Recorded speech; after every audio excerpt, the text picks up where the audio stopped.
apologize for being late. I had 2 other events. As you may know, I'm an at-large candidate, and there are events all over the city. So I try to make everything, but sometimes I'm late. So, as you said, my name is Melba Curls. I represent the 3rd District at large of the City Council, and I'm up for re-election, and I would like your support. I consider myself a public servant. I've done this for several years now. I was a state representative until I was termed out, and I represented a lot of the 3rd District when I was a state representative. And so I know the needs at the state level as well as the city level. I serve, in the past, I've served as a staff assistant to a U.S. Senator.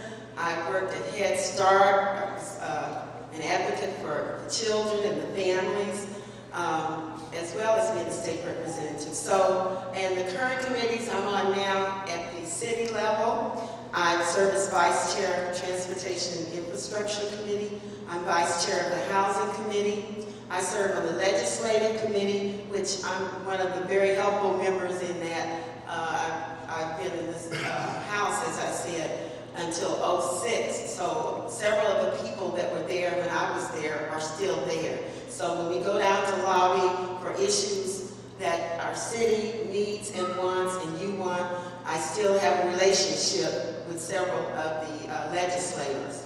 I serve on Public Safety and Neighborhoods Committee, which we hear a lot of concerns about our public safety in our neighborhoods. I do keep in contact with the police department. I live in East Patrol, but East Patrol is 64127, which we know is one of our dangerous areas, as well as 64128, 64130. So I'm in constant communication with them. I'm on a special committee on emergency services, which deals with the mass, the consolidation of the mass and the fire department. I've also served on some special committees on Zone 27. We're still working on that. That's a committee that was funding available at the national level, at the federal level, for several initiatives that were going to educate our children and be responsible. And we in Kansas City had a committee, the mayor appointed a committee, and we met several times. Several of us went to New York to meet with Jeffrey Canada, who you may have seen on TV and in newspapers and everything. We actually went to his school and met with him and got some input about what we could do to partner or do some of the things he was doing. However, when we applied for the funding at the federal level, Kansas City was not picked. However, we've met 2 times since that happened, and we're still going to try to get the funding to partner or to initiate some of those initiatives that were done in Zone 27.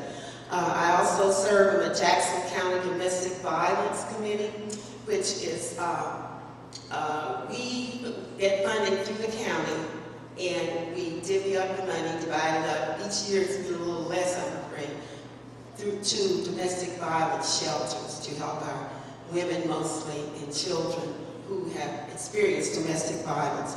I'm on the homelessness task force. That's another committee that the mayor has appointed, and we meet at least once a month, identify, partner with, and help homeless people who the numbers keep growing, as you know. Also, I want to mention our 3rd district. Some of you have probably been there. We have 3rd district meeting every 2nd Monday of the month. This month, next month, I'm sorry, December, we'll be meeting at Martin Luther King Center. And it's a senior citizen place as well. So every now and then we'll kind of move around, but most of the time we meet at the Greg Kleist Center. But these are some of the things I do to reach out to the community. I'm accessible, extremely accessible.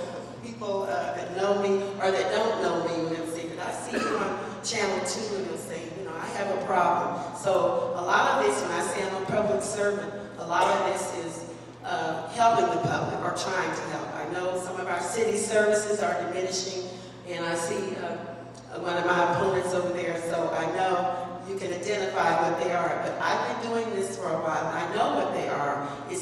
that sometimes the funding may not be there, or the help that we need may be slow in coming.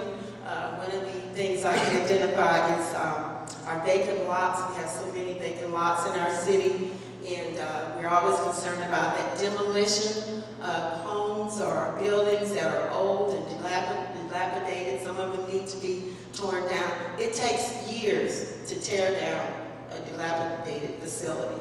I found that out when I got here. I said, well, how long has this been on the list? They said, well, been on the list for a couple of years. You have to find the owner. They have so many steps to go through. So things like that, we do have to work through, and we are trying. So with that, I'll say thank you again for coming, and thank you for letting me speak. Okay, Mr. Clark, if you'll stand up.